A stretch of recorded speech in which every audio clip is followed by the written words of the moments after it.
Long time no see.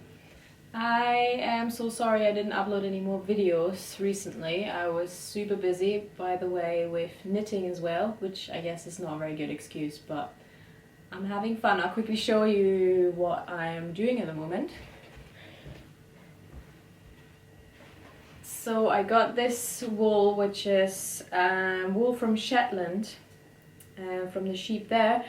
So what I didn't know before I ordered it was that it was meant to be extra rough, because the sheep in Shetland obviously have to live in quite rough weather conditions.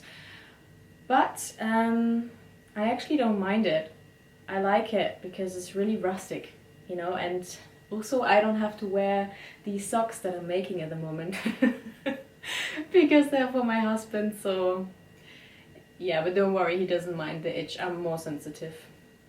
So anyway, I just finished a self-portrait photo shoot, and I asked you on Instagram what you would prefer, cozy at home shoot or an outdoorsy shoot, and luckily you had the same idea like me to do an indoor shoot because it is very cold outside at the moment.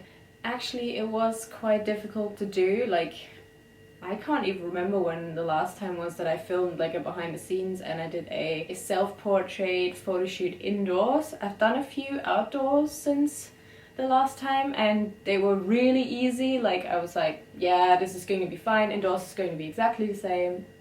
No, it wasn't. But it was still a lot of fun, and I actually haven't looked through the pictures yet.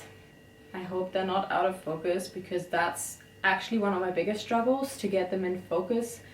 I used to do it with automatic focus, but I don't know, it didn't really work for me because I like changing positions and I like moving a lot. So yeah, it's manual focus and it's a struggle, but I think it's fine. Yeah, if you have any questions of how to do self-portraits, you can always ask me. Some people already have reached out to me, which is awesome.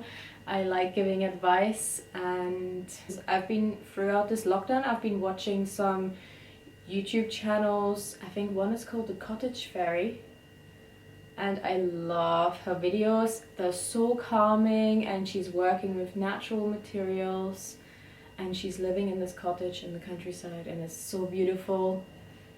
So I was really inspired by her style of video, and I thought I could put a little bit of calmness into this behind the scenes video.